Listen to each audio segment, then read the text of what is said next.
Hi everyone, welcome or welcome back. My name is Jessie and today I'm here to talk to you about Fairest of All.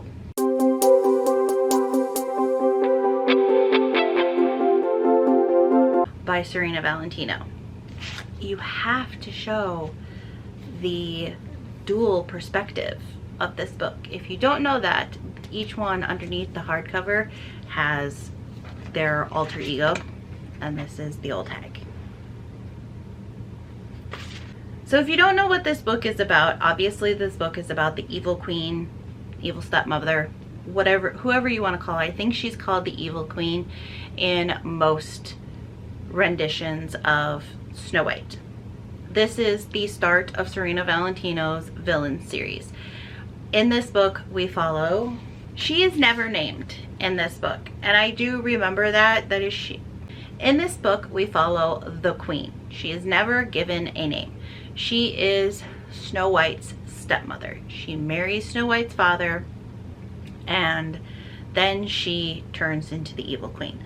This book follows her from just before she gets married to Snow's father to when she turns into the old hag and then ultimately meets her end and dies. Spoiler alert, this one doesn't change very much from the original source material of Snow White and the Seven Dwarfs. What does change is Serena Valentino takes the queen and she gives you her origin story.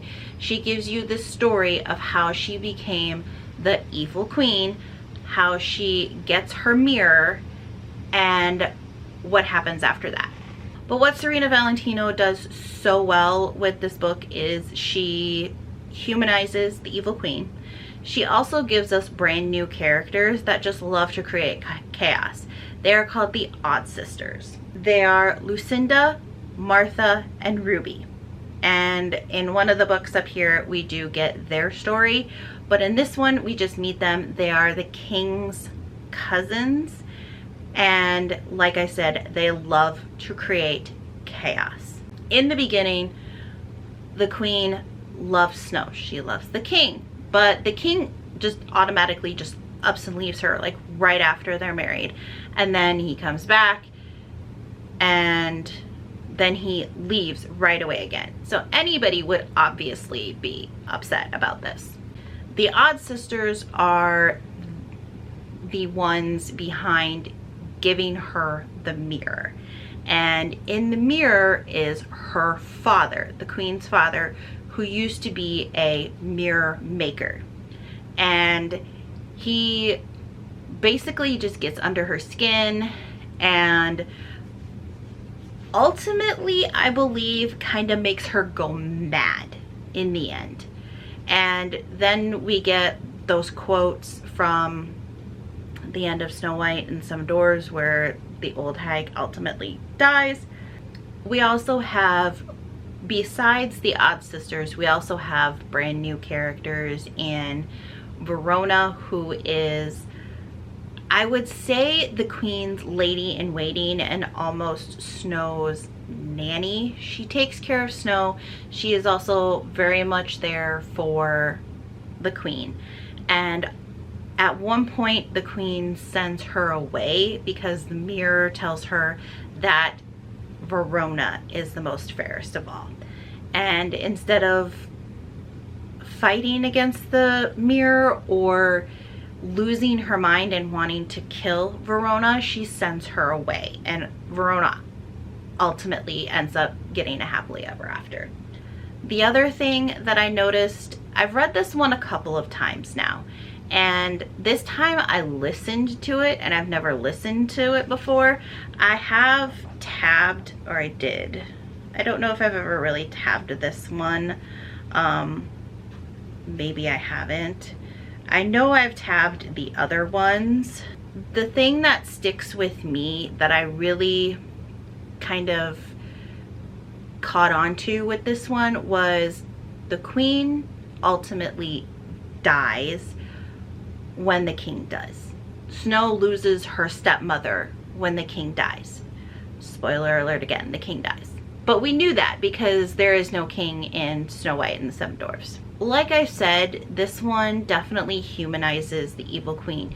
You feel for her, you want her to get her happily ever after, but she doesn't, because the king has other things that are more important than her and Snow White. And I think that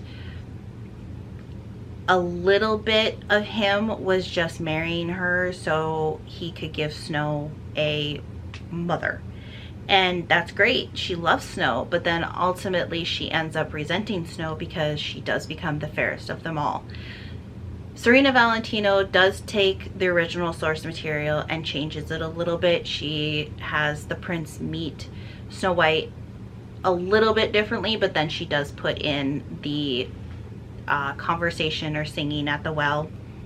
And then there are like word for word quotes from the movie in here, but this definitely gives us more background into why the evil queen did what she did. It wasn't just the mirror, it was these odd sisters that are playing these games and creating chaos, that they enjoy this chaos, and they basically make the evil queen, or the queen, go mad and want to kill Snow.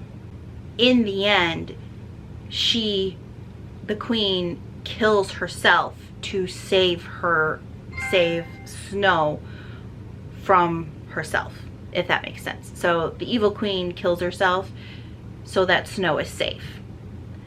That she was so devastated by what she did to Snow White that she ultimately just throws herself off of a cliff and kills herself. But ultimately, what I love about this series is the fact that we get a different look at the villains and their backstory. And we also get this very long and interwoven and tangled subplot throughout these books. And if you wish to read this, I would strongly recommend it. They are super short and easy to get through. I think this one was ultimately 4 hours on audiobook, and I would recommend the audiobook if you're looking for an easy audio to listen to. I enjoyed it. It was interesting for me to listen to it compared to reading it like I have in the past. So that's why I really enjoyed this one again, because I listened to it this time. I've also read it, but this is one of my favorite, absolute favorite series, and it hurts me that I am behind. I'm only behind by 1 book now. I was behind by 2 books, but since the newest book is getting pushed back so much, I have time to catch up, which I do plan on doing. But you are in for a very long haul with this series, but it is definitely worth it, and they are super short. There are some that are a little bit thicker, but they are smaller in comparison to a regular hardback, and they do read super quickly.